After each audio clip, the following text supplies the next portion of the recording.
Krishna, everybody, and welcome to our weekly Krishna book reading for Srila Prabhupada. Thank you all for joining us this lovely Sunday afternoon.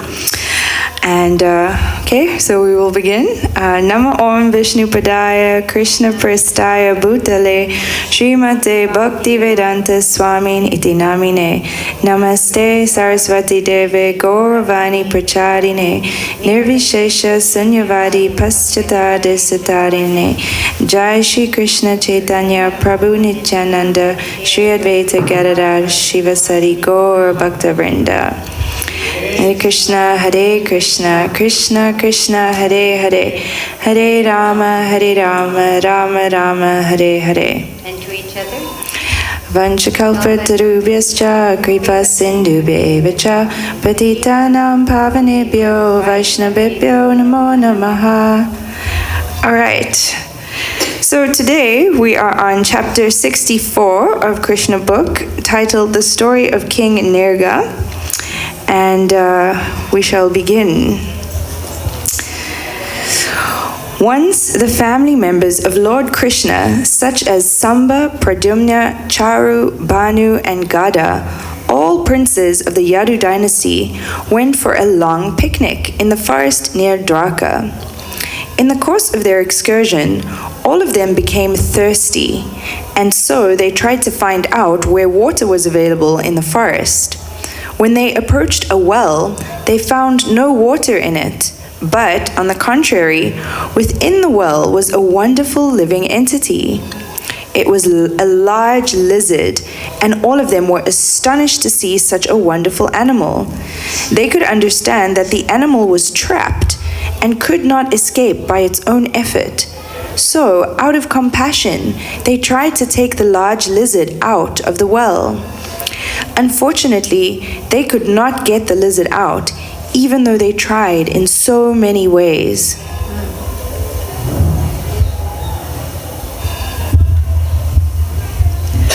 When the princes returned home, their story was narrated before Lord Krishna. Lord Krishna is the friend of all living entities. Therefore, after hearing the appeal from his sons, he personally went to the well and easily got the great lizard out simply by extending his left hand. Immediately upon being touched by the hand of Lord Krishna, that great lizard gave up its lizard shape and appeared as a beautiful demigod, an inhabitant of the heavenly planets. His complexion glittered like molten gold. He was decorated with fine garments, and he wore costly ornaments around his neck. How the demigod had been obliged to accept the body of a lizard was not a secret to Lord Krishna. But still, for others' information, the Lord inquired, "My dear fortunate demigod, now I see that your body is so beautiful and lustrous. Who are you? We can guess that you are one of the best demigods in the heavenly planets. All good fortune to you. I think that you are not meant to be in this situation. It must be due to the results of your past activities that you were put into the species of lizard life. Still, I want to hear from you how you were put into this position. If you think that you can disclose this secret, then please tell us your identity."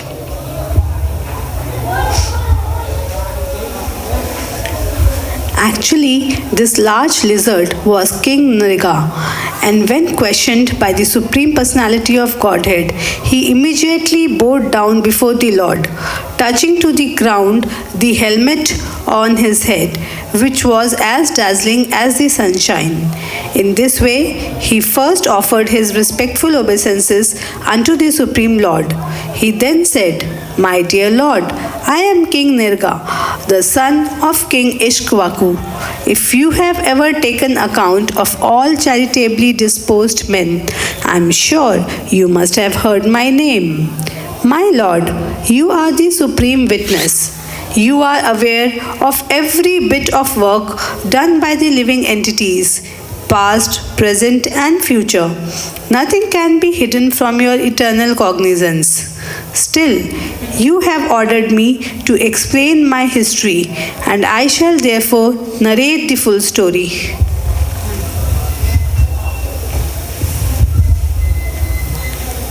King Nriga proceeded to narrate the history of his degradation. Cursed by his karma kanda activities, he said that he had been very charitable disposed and had given away so many cows that the total was equal to the number of particles of dust on the earth, stars in the sky, or drops of water in a rainfall. According to the Vedic ritualistic ceremonies, a man who is charitable disposed is recommended to give cows to the Brahmanas. From King Nirga's statement, it appears that he followed these principles earnestly. However, as a result of a slight discrepancy, he was forced to take birth as a lizard. Therefore, it is recommended by the Lord in the Bhagavad-Gita that one who is charitable disposed and desires to derive the benefit of his charity should offer his gifts to please Krishna. To give charity means to perform pious activities by which one may be elevated to the higher planetary systems. But promotions to the heavenly planet is no guarantee that one will never fall down. Rather, the example of King Nirga definitely proves that fruitive activities, even if very pious, cannot give us eternal blissful life. As stated in the Bhagavad-Gita, the result of work, either pious or impious, is sure to bind a man unless the work is discharged as yajna on behalf of the Supreme Personality of Godhead.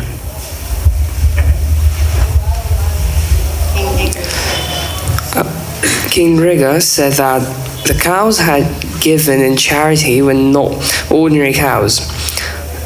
Each one was very young and had given birth to only one calf. They were full of milk, very peaceful and healthy. All the cows were purchased by money earned legally. Furthermore, their horns were gold-plated. The hooves were bedecked with silver plating, and they were covered with necklaces and with silken wrappers embroidered with pearls. He stated that these valuably decorated cows had not been given to any worthless persons, but had been distributed to first-class brahmanas, whom he had also decorated with nice garments and gold ornaments. The brahmanas were well qualified, and since none of them were rich, their family members were always in want for the necessities of life. A real brahmana never hoards money for a luxurious life, like the Kshatriyas or the Vaishyas, but also keeps himself poverty-stricken, knowing that money diverts the mind to materialistic ways of life. To live in this way is the vow of a qualified brahmana, and all of these brahmanas were well situated in that exalted vow. They were well learned in Vedic knowledge. They executed the required austerities and penances in their lives and were liberal, meeting the standard of qualified brahmanas. They were equally friendly to everyone. Above all, they were young and quite fit to act as qualified brahmanas. Besides the cows, they were also given land, gold, houses, horses, and elephants. Those who were not married were given wives, maidservants, grain, silver utensils, garments, jewels, household furniture, chariots, etc. The charity was nicely performed as a sacrifice according to the Vedic rituals. The king also stated that not only he had bestowed gifts upon the brahmanas, but he had performed other pious activities, such as digging wells, planting trees on the roadside, and installing ponds on the highways.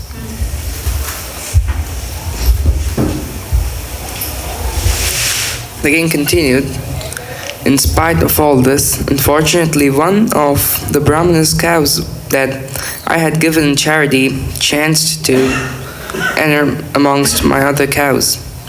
Not knowing this, I again gave it in charity to another Brahmana.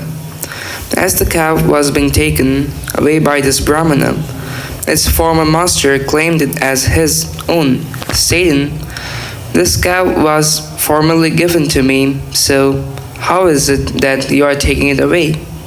Thus, there was arguing and fighting between the two Brahmanas.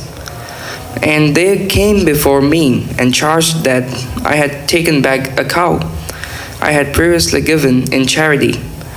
To give something to someone and then take it back is considered a great sin, especially in dealing with a Brahmana.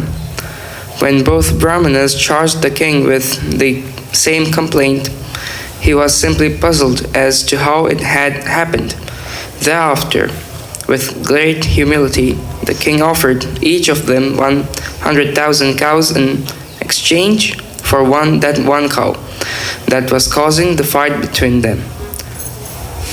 He prayed to them that he was their servant and that there had been some mistake. Thus, in order to rectify it, he prayed that they be very kind upon him and accept his offer in exchange for the cow. The king fervently appealed to the Brahmanas not to cause his downfall into hell because of this mistake. A Brahmana's property is called Brahmaswa, and according to Manu's law, it cannot be acquired even by the government. Both Brahmanas, however, insisted that the cow was theirs and could not be taken back under any condition. Neither of them agreed to exchange it for 100,000 cows. Thus, disagreeing with the king's proposal, the two Brahmanas left the place in anger, thinking that their lawful possession had been usurped.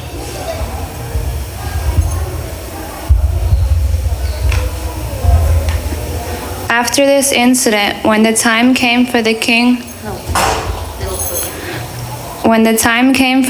to give up his body, he was taken before Yamaraj, the superintendent of death, who asked him whether he first wanted to enjoy the results of his pious activities or suffer the results of his impious activities.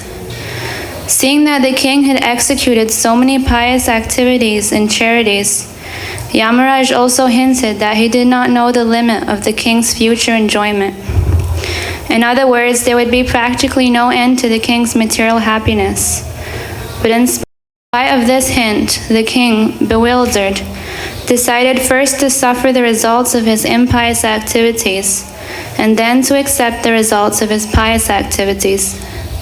Therefore, Yamaraj immediately turned him into a lizard. King Nigra had remained in the well as a big lizard for a very long time. He told Lord Krishna, "In spite of being put into that degraded condition of life, I simply thought of you, my dear Lord, and my memory was never vanquished." It appears from these statements of King Nigra that persons who follow the principle of fruitive activities and derive some material benefits are not very intelligent. Being given the choice by the superintendent of death, Yamaraj, King Nigra could have first accepted the results of his pious activities. Instead, he thought it better first to receive the effects of his impious activities and then enjoy the effects of his pious activities without disturbance. On the whole, he had not developed Krishna consciousness. The Krishna conscious person develops love of God, Krishna, not love for pious or impious activities. Therefore, he is not subjected to the results of such action. As stated in the Brahma Samhita, a devotee, by the grace of the Lord, is not subjected to the reactions of fruitive activities.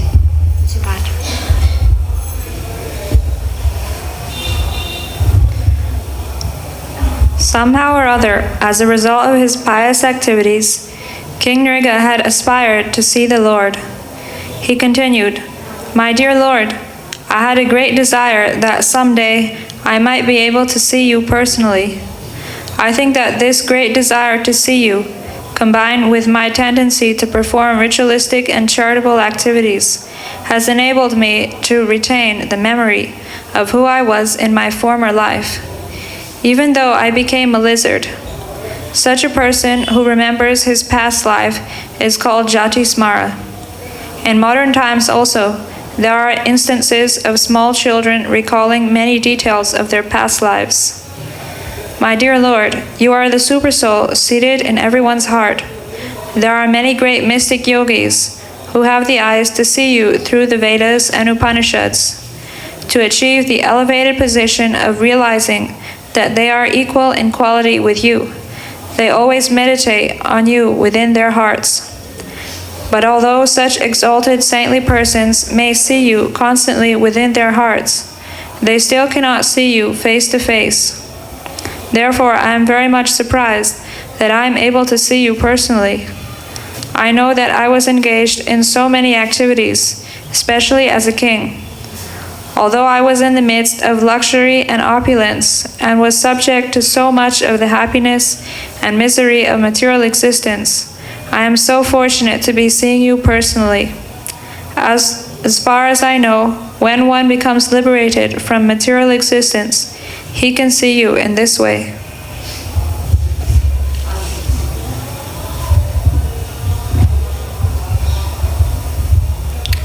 When King Nigra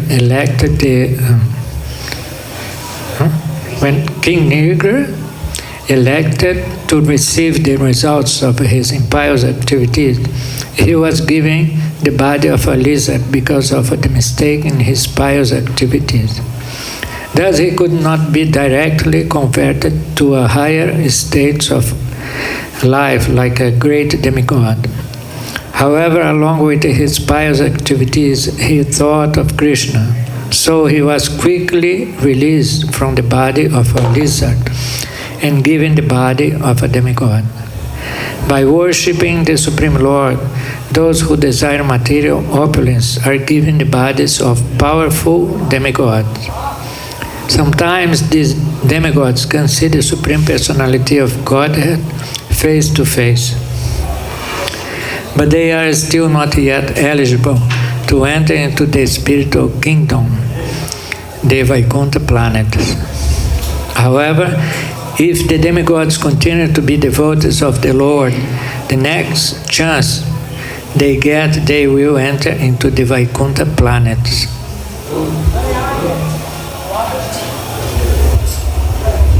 Thank you.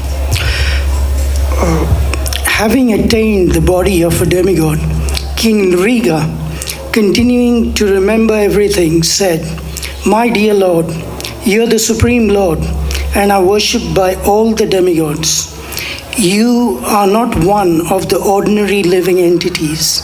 You are the Supreme Person, Purushottama.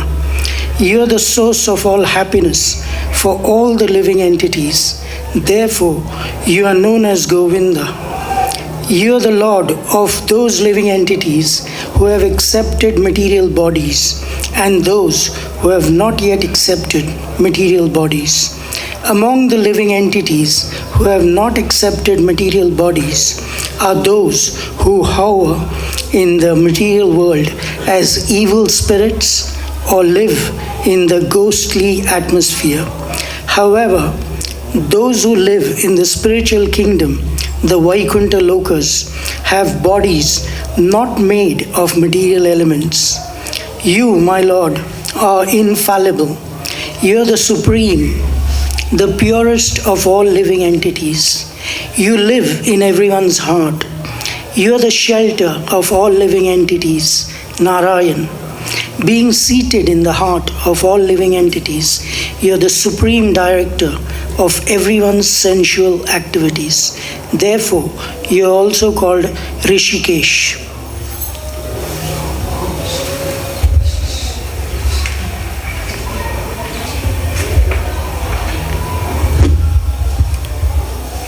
My dear Supreme Lord Krishna, because you have given me this body of a demigod, I will have to go to some heavenly planet. So I am taking this opportunity to beg for your mercy. I pray that I may have the benediction of never forgetting your lotus feet, no matter to which form of life or planet I may be transferred.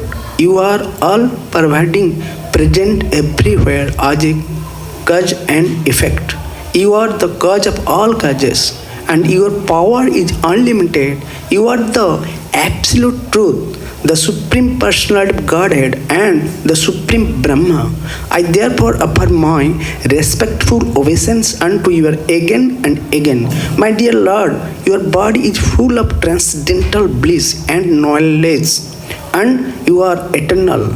You are the master of all mystic powers. Therefore, you are known as Yogeshwara. Kindly accept me as an insignificant particle of dust at your lotus feet.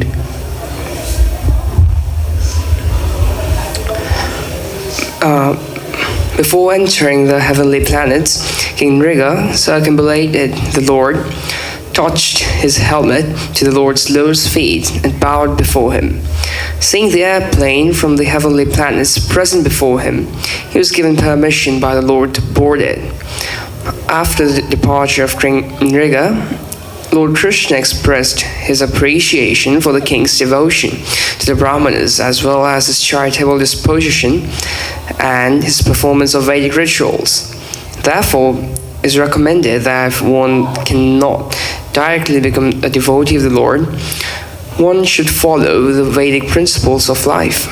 This will enable him one day to see the Lord by being promoted, either directly to the spiritual kingdom or indirectly to the heavenly kingdom, where he has a hope of being transferred to the spiritual planets.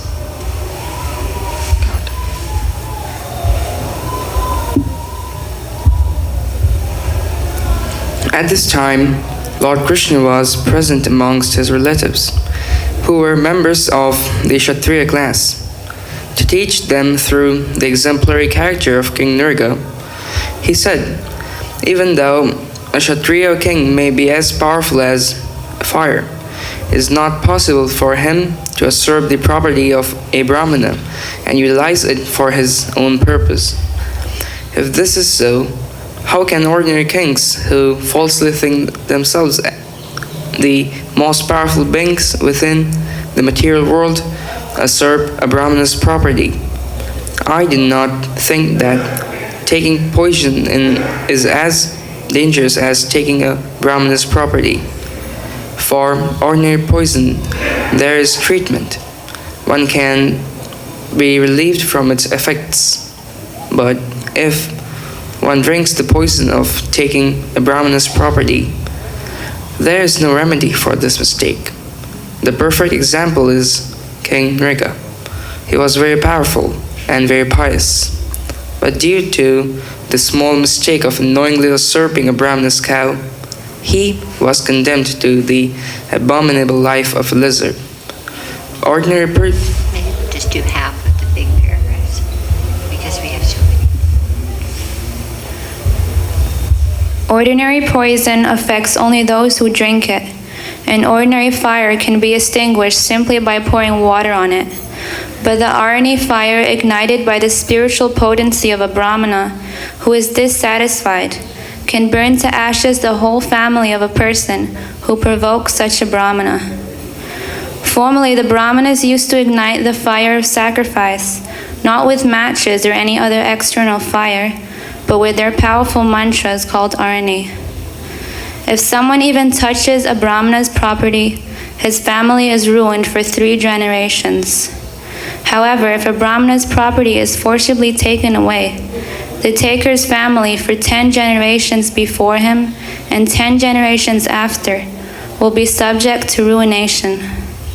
On the other hand, if someone becomes a pure Vaishnava or devotee of the Lord, 10 generations of his family before his birth and 10 generations after will be liberated. Lord Krishna continued, if some foolish king who is puffed up by his wealth, prestige, and power wants to usurp a Brahmana's property, he should be understood to be clearing his path to hell. He does not know how much he has to suffer for such an unwise act. If someone takes away the property of a very liberal Brahmana who is encumbered by a large dependent family, then such a usurper is put into the hell known as Kumbhipaka. Not only is he put into this hell, but his family members also have to accept such a miserable condition of life. A person who takes away a Brahmana's property, whether it was originally given by him or by someone else, is condemned to live 60,000 years as a miserable insect in stool.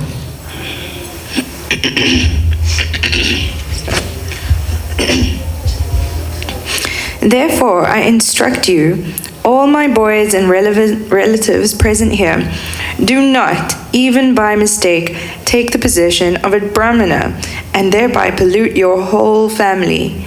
If someone even wishes to possess such property, let alone attempts to take it away by force, the duration of his life will be reduced. He will be defeated by his enemies, and after being bereft of his royal position, when he gives up his body, he will become a serpent, giving trouble to all other living entities. My dear boys and relatives, I therefore advise you that even if a Brahmana becomes angry with you and calls you by ill names or curses you, still you should not retaliate. On the contrary, you should smile, tolerate him, and offer your respects to the Brahmanas. You know very well that even I myself offer my obeisances to the Brahmanas with great respect 3 times daily. You should therefore follow my instruction and example. I shall not forgive anyone who does not follow them, and I shall punish him. You should learn from the example of King Nirga that even someone unknowingly, if someone unknowingly usurps the property of a Brahmana, he is put into a miserable condition of life.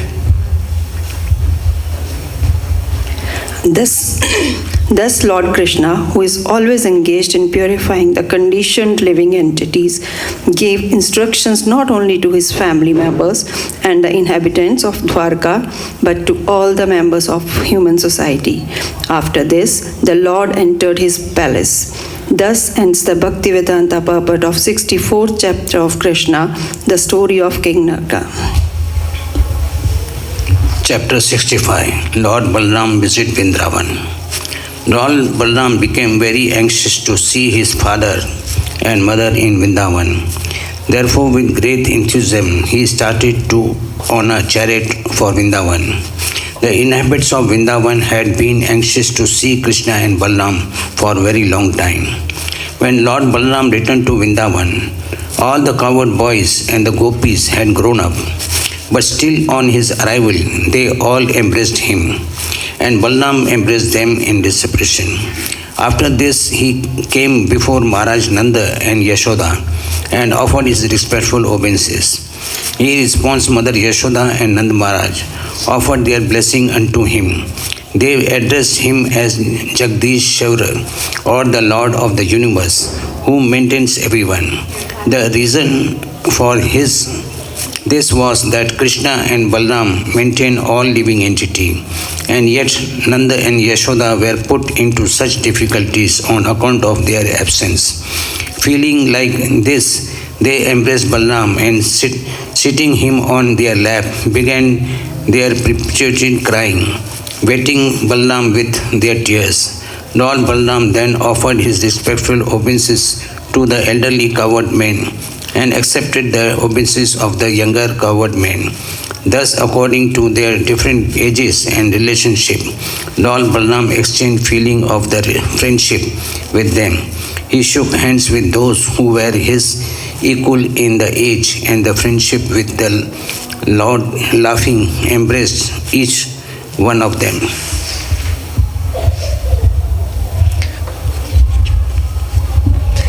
After being received by the cowherd men and boys, the gopis, and King Nanda and Yashoda, Lord Balaram sat down, feeling satisfied, and they all surrounded him.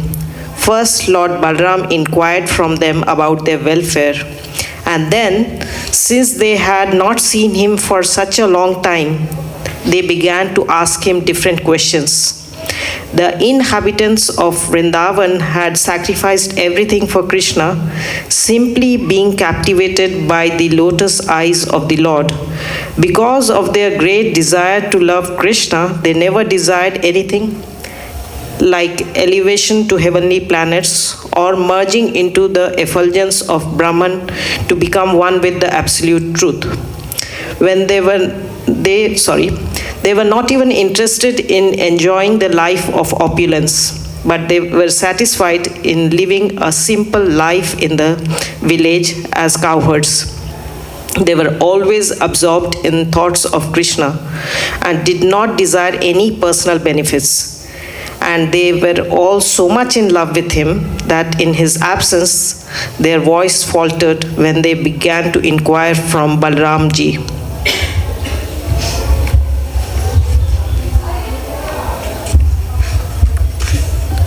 First, Nanda Maharaj and Yashoda Mai inquired, "My dear Balram, are our friends like Vasudev and others in the family doing well? Now you and Krishna are grown up, married men with children, in the happiness of family life. Do you sometimes remember your poor father and mother, Nanda Maharaj and Yashoda Devi? It is very good news that the most sinful King Kamsa has been killed by you, and that our friends like Vasudeva and others who had been harassed have now been relieved. It is also very good news that you and Krishna defeated Jarasandha and Kalyavana, who is now dead, and that you are now living in a fortified residence in Dwarka." When the gopis arrived, Lord Balaram glanced over them with loving eyes. Being overjoyed, the gopis, who had so long been mortified on account of Krishna's and Balaram's absence, began to ask about the welfare of the two brothers. They specifically asked Balaram whether Krishna was enjoying his life surrounded by the enlightened women of Dwarkapuri. Does he sometimes remember his father Nanda and his mother Yashoda and the other friends with whom he so intimately behaved while in Vrindavan? Does Krishna have any plans to come here to see his mother Yashoda, and does he remember us gopis, who are now pitiably bereft of his company? Krishna may have forgotten us in the midst of the cultured women of Dwarka, but as far as we are concerned, we still remember him by collecting flowers and sewing them into garlands. When he does not come, however, we simply pass our time by crying, "If only he would come here and accept these garlands we have made." Dear Lord Balaram, descendant of Dasharha, you know that we would give up everything for Krishna's friendship. Even in great distress, one cannot give up the connection of family members, but although it might be impossible for others, we gave up our fathers, mothers, sisters, and relatives. But then Krishna, without caring a pinch for our renunciation, all of a sudden renounced us and went away. He broke off our intimate relationship without serious consideration and left for a foreign country.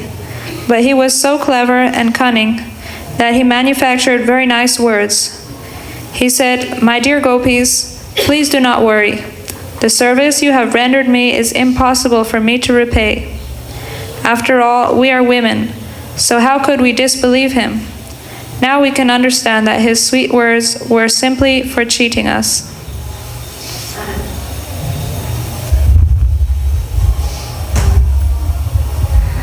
Protesting Krishna's absence from Vrindavan, another gopi said, "My dear Balaramji, we are of course village girls, so Krishna could cheat us in that way.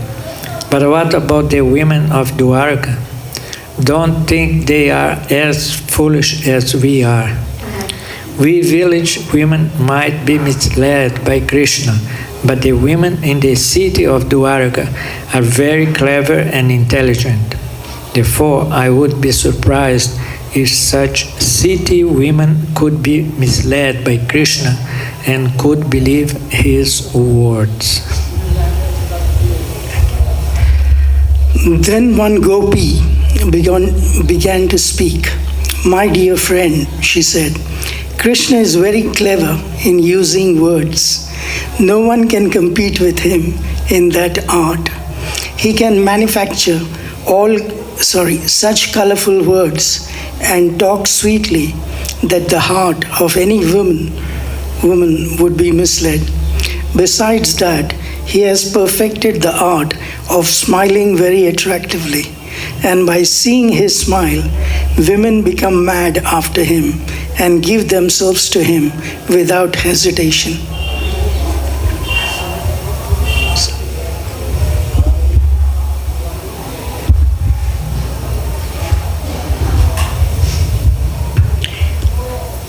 Another gopi, after hearing this, said, My dear friends, what is the use of talking about Krishna? If you are at all interested in passing time by talking, let us talk on some subject other than him. If cruel Krishna can pass his time without us, why can't we pass our time without Krishna?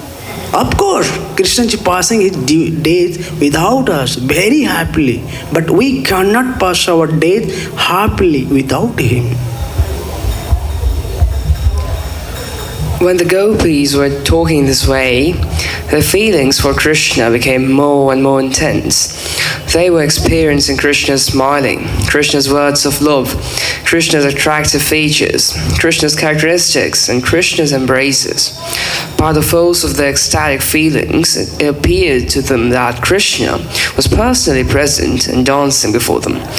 Because of their sweet remembrance of Krishna, they could not check their tears, and they began to cry without consideration.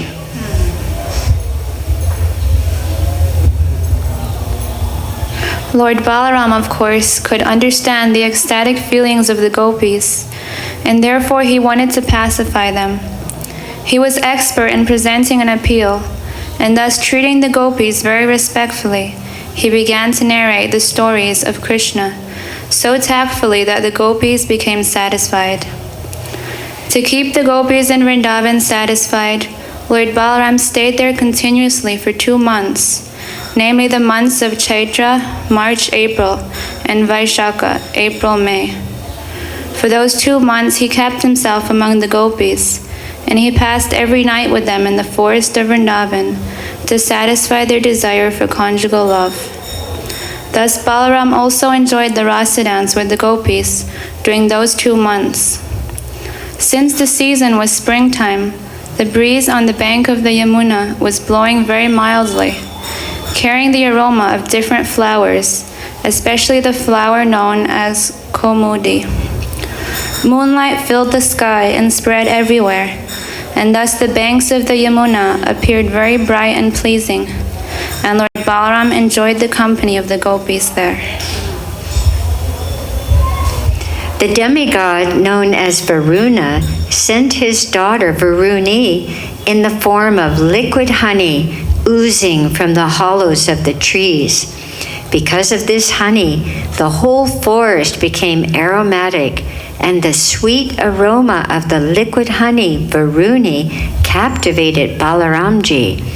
Balaramji and all the gopis became very much attracted by the taste of the Varuni, and all of them drank it together.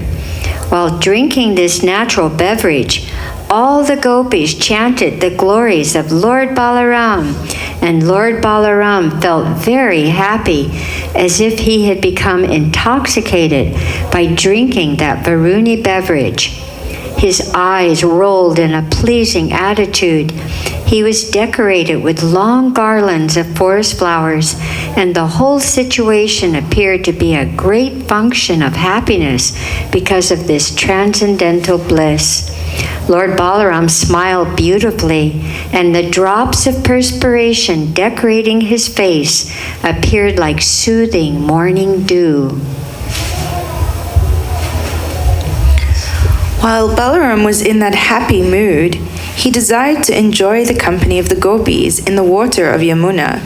Therefore, he called the Yamuna to come nearby. But the Yamuna neglected the order of Balaramji, considering him intoxicated. Lord Balaram became very much displeased at the Yamuna's neglecting his order. He immediately wanted to scratch the land near the river with his plowshare. Lord Balaram has two weapons, a plow and a club, from which he takes service when they are required. This time he wanted to bring the Yamuna by force, and he took the help of his plow. He wanted to punish the Yamuna because she did not come in obedience to his order. He addressed the Yamuna, "You wretched river, you did not care for my order. Now I shall teach you a lesson. You did not come to me voluntarily. Now with the help of my plow I shall force you to come. I shall divide you into hundreds of scattered streams."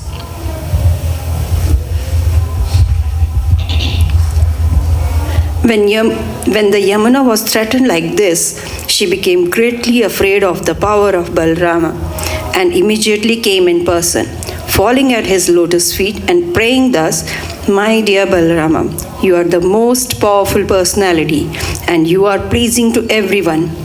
Unfortunately, I forgot your glories, exalted position, and now I have come to my senses. And I remember that you hold all the planetary systems on your head merely by your partial expansion, Shesha. You are the sustainer of the whole universe. My dear Supreme Personality of Godhead, you are full with 6 opulences. Because I forgot your omnipotence, I have mistakenly disobeyed your order, and thus I have become a great offender. But my dear Lord, please know that I am a soul surrendered unto you, who are very affectionate to your devotees. Therefore, please excuse my impudences and mistakes, and by your causeless mercy, may you now release me. Upon displaying this submissive attitude, the Yamuna was forgiven, and when she came nearby, Lord Balaram enjoyed the pleasure of swimming in her water along with the gopis, in the same way that an elephant enjoys himself along with many she-elephants. After a long time, when Lord Balaram had enjoyed to his full satisfaction, he came out of the water, and immediately the goddess of fortune offered him a nice blue garment and a valuable necklace made of gold. After bathing in Yamuna, Lord Balaram, dressed in a blue garments and decorated with golden ornaments, looked like attractive to everyone. Lord Balaram's complex is white, and when he was properly dressed, he looked exactly like the white elephant of the King Indra in the heavenly planet.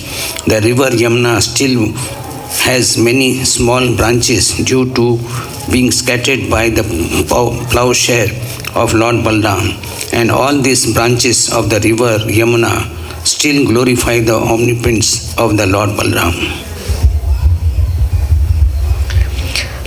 Lord Balaram and the gopis enjoyed transcendental pastimes together every night for 2 months.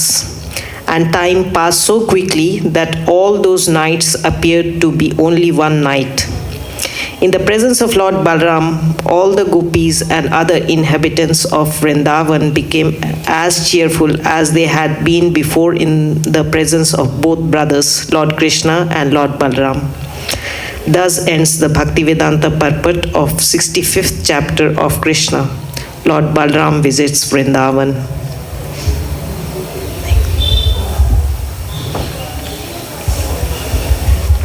Chapter 66. The Deliverance of Pondaraka and the King of Kasi. The story of King Pondaraka is very interesting because it proves that there have always been many rascals and fools who have considered themselves God. Even in the presence of the Supreme Personality of Godhead, Krishna, there was such a foolish person. His name was Pondaraka, and he wanted to declare himself God.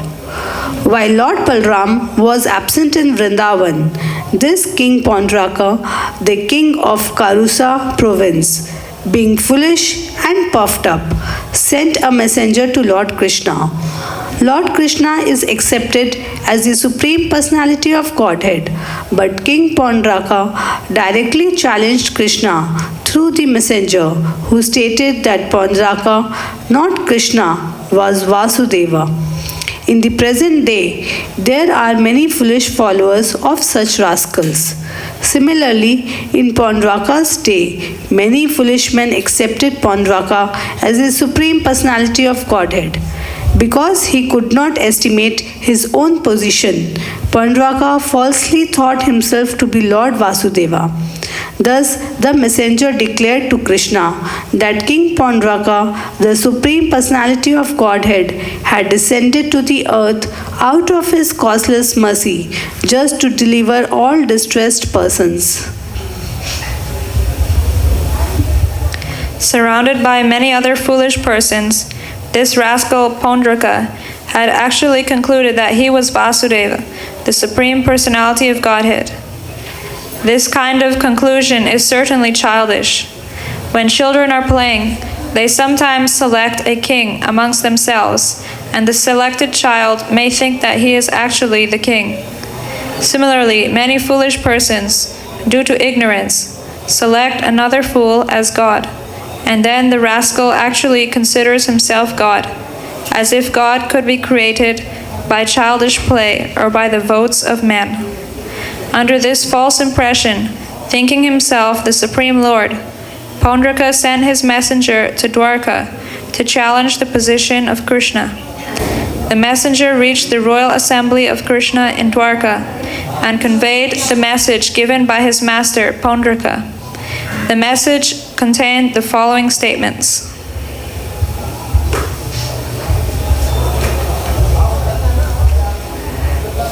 Pondraka said, I am the only Supreme Personality of Godhead, Vasudeva. No man can compete with me. I have descended as King Pondraka, taking compassion on the distressed, conditioned souls out of my unlimited causeless mercy. You have falsely taken the position of Vasudeva without authority, but you should not propagate this false idea. You must give up your position. O descendant of the Yadu dynasty, please give up all the symbols of Vasudeva, which we have falsely assumed. And after giving up this position, come and surrender unto me. If out of your gross impudence you do not care for my words, then I challenge you to fight. I am inviting you to a battle in which the decision will be settled.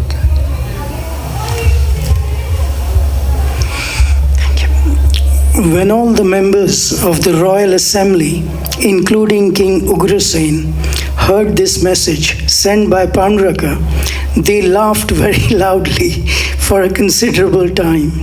After enjoying the loud laughter of all the members of the assembly, Krishna replied to the messenger as follows: O messenger of Pondraka, you may carry my message to your master. You are a foolish rascal. I directly call you a rascal, and I refuse to follow your instructions. I shall never give up the symbols of Vasudeva, especially my disc. I shall use this disc to kill not only you, but all your followers also. I shall destroy you and your foolish associates, who merely constitute a society of cheaters and the cheated. O foolish king, you will then have to conceal your face in disgrace, and when your head is severed from your body by my disc, it will be surrounded by meat-eating birds like vultures, hawks, and eagles. At that time, instead of becoming my shelter, as you have demanded, you will be subject to the mercy of these low-born birds. At that time, your body will be thrown to the dogs, who will eat it with great pleasure.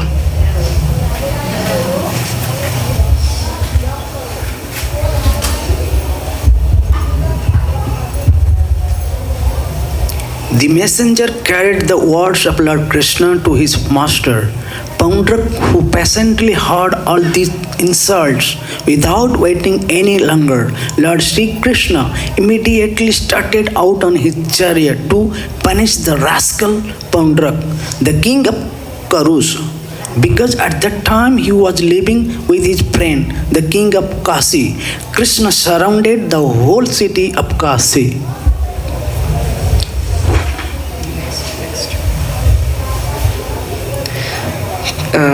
King Pandraka was a great warrior, and as soon as he heard of Krishna's attack, he came out of the city with 2 Akshoni divisions of soldiers. The king of Kashi also came out with 3 Akshoni divisions. When the 2 kings came before Lord Krishna to oppose him, Krishna saw Pandraka face to face for the first time. Krishna saw that Pandraka had decorated himself with the symbols of a conch shell, disc, lotus, and club. He carried an imitation of a Shranga ball, and on his chest was a mock insignia of Srivatsa. His neck was decorated with a false Kaustava jewel, and he wore a flower garland in exact imitation of Lord Vasudeva's.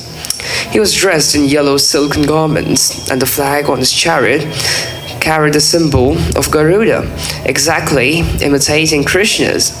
He had a very valuable helmet on his head, and his earrings, like swordfish, glittered brilliantly. On the whole, however, this dress and makeup were clearly imitation. Anyone could understand that he was just like someone on stage playing the part of Vasudeva in false dress. When Lord Sri Krishna saw Pandraka imitating his posture and dress, he could not check his laughter, and thus he laughed with great satisfaction.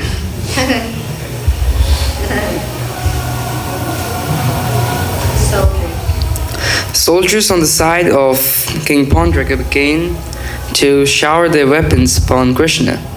The weapons, including various kinds of tridents, clubs, poles, lances, swords, daggers, and arrows, came flying in waves, and Krishna counteracted them.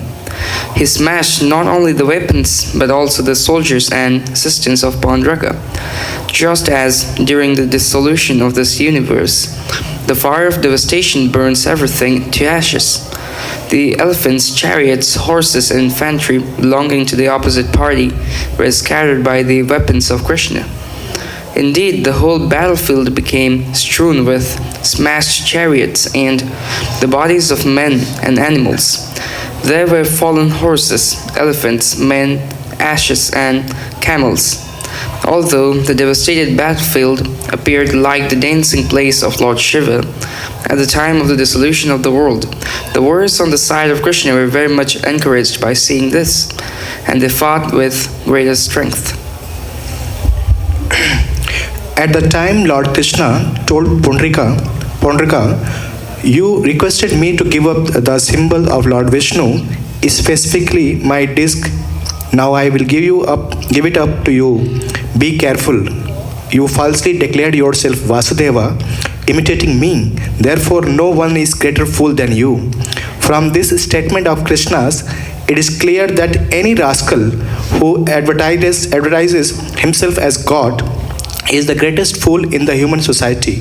Krishna continued, now Pandrika, I shall force you to give up this false representation. You wanted me to surrender unto you? Now this is your opportunity. We shall now fight, and if I am defeated and you are the victorious, I shall certainly surrender unto you. In this way, after chastising Pandrika very severely, Krishna smashed Pandrika's chariot to pieces by shooting an arrow. Then with the help of his disc, he separated Pandrika's head from his body, just as Indra shaved off the peaks of mountains by striking them with his thunderbolt. Similarly, Krishna also killed the king of Kasi with his arrows. Lord Krishna specifically arranged to throw the head of the king of Kasi into the city of Kasi itself, so that his relatives and family members could see it. Krishna did this just as a hurricane carries a lotus petal here and there. Lord Krishna killed Pondrika and his friend Kasiraja on the battlefield, and then he returned to his capital city, Dwarika.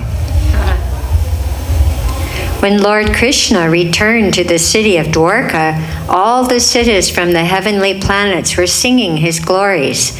As far as Pandraka was concerned, somehow or another he always thought of Lord Vasudeva by falsely dressing himself in imitation of the Lord. Therefore, Pandraka achieved Surupya, one of the 5 kinds of liberation, and was thus promoted to the Vaikuntha planets, where the devotees have the same bodily features as Vishnu, with 4 hands holding the 4 symbols. Factually, his meditation was concentrated on the Vishnu form, but because he thought himself Lord Vishnu, it was offensive. By his being killed by Krishna, however, their offense was mitigated, or that offense was mitigated. Thus he was given Sarupya liberation, and he attained the same form as the Lord.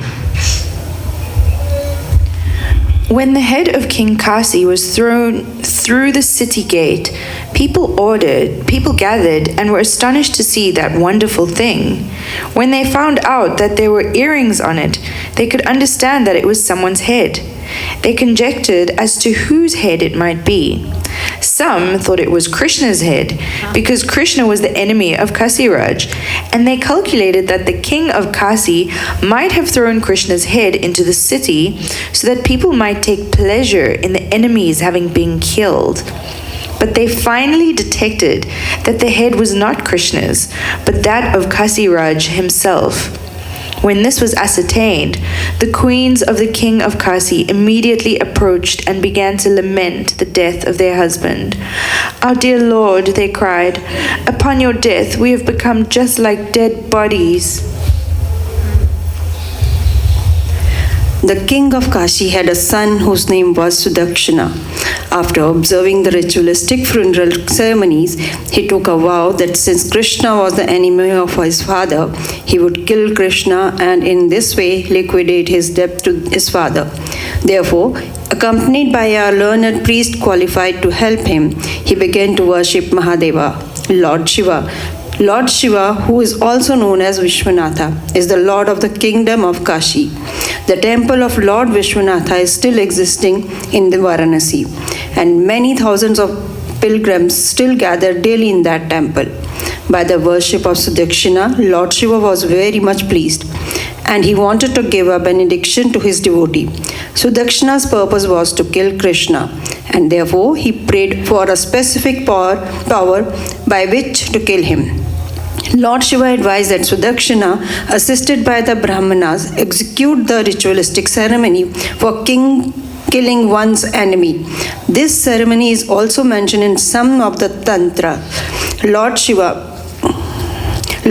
informed Sudakshina that if a black ritualistic ceremony were performed properly, then the evil spirit named Dakshanagni would appear and then carry out any order given to him. He would have to be employed, however, to kill someone after then a qualified Brahmana. If all these conditions were met, then Dakshanagni, accompanied by Lord Shiva's Goshti companions, would fulfill the desire of Sudakshinas to kill his enemy. When Sudakshina was encouraged by Lord Shiva in that way, he was sure that he would be able to kill Krishna. With a determined vow of austerity, he began to execute the black art of chanting mantra, assisted by the priest. After this, out of the fire came a great demonic from whose hair, beard, and mustaches were exactly the color of hot copper. This form was very big and furious. As the demon arose from the fire, cylinder of fire emanated from the socket of his eyes. The giant fairy demon appeared still more furious due to the movements of his eyebrows.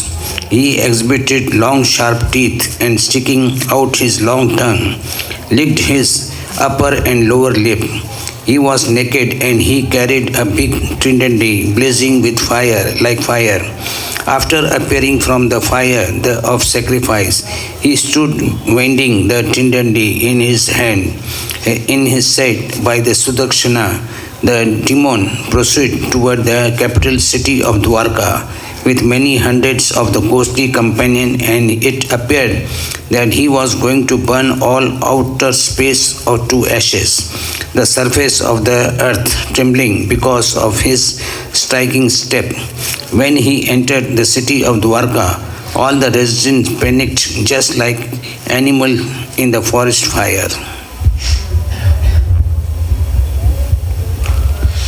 At that time, Krishna was playing chess in the royal assembly of Council Hall.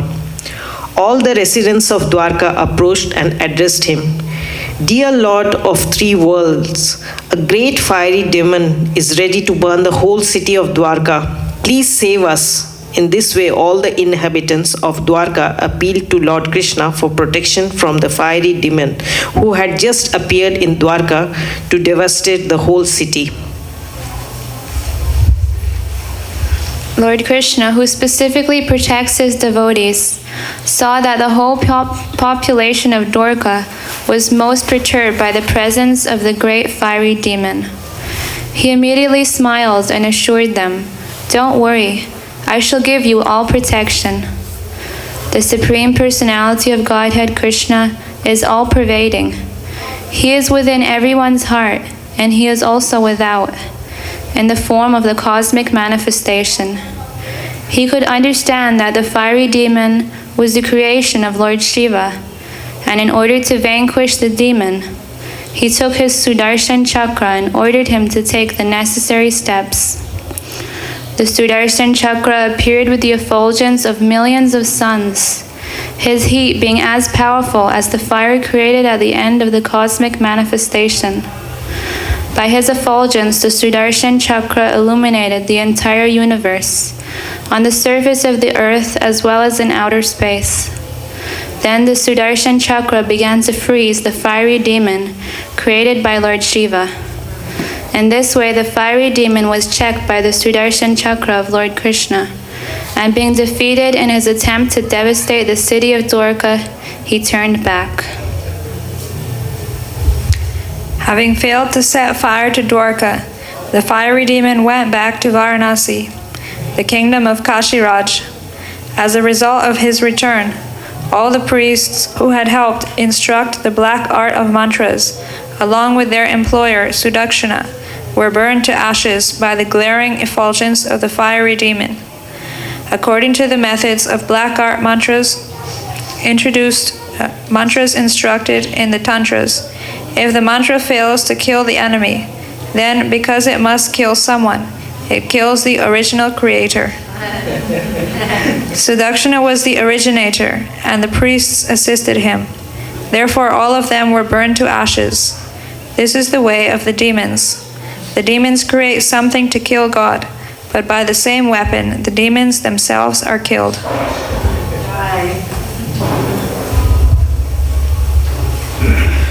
Following just behind the fire demon, the Sudarshana chakra also entered Varanasi.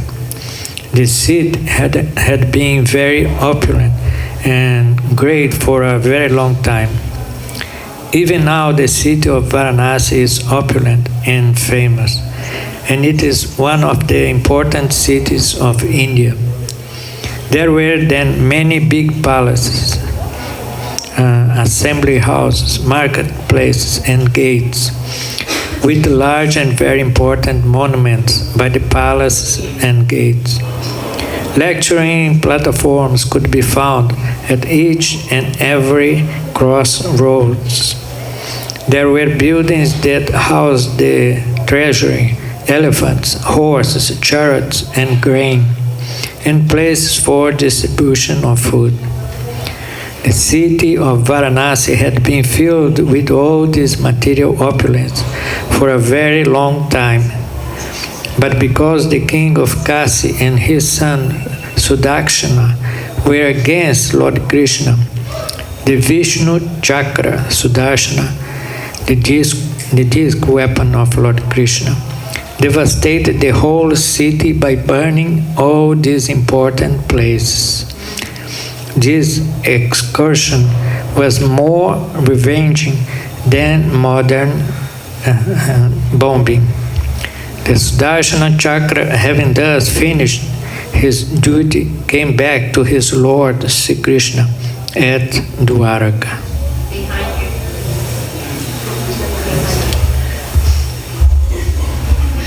The narration of the devastation of Varanasi by Krishna's disc weapon, the Sudarshan Chakra, is transcendental and auspicious. Anyone who narrates or hears this story with faith and attention will be released from all reaction to sinful activities. This is the assurance of Shukdev Goswami, who narrated this story to Parikshit Maharaj. Thus ends the Bhaktivedanta purport of the 66th chapter of Krishna, the deliverance of Paundraka and the king of Kashi. We continue? No.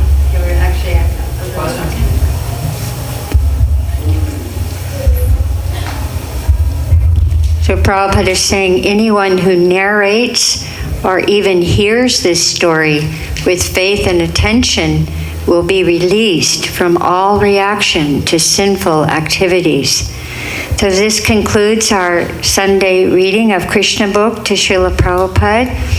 Let us offer our obeisances to Srila Prabhupada and to each other. Namo Vishnuvedaya Krishna Prasthaya Bhutale Srimati Bhaktivedanta Swamini Namane Namaste Saraswati Devi Gauravani Pacharane Nirvasesha Sunyavadi Paskachade Shatarane. And to each other, Vanchakalpatarubhyascha Kripa Sindhu Bhyevacha Patitanam Pavanebhyo Vaishnavebhyo Namo Namaha. So next week we will be on Chapter 67, the deliverance of Davida Gorilla. Haribo.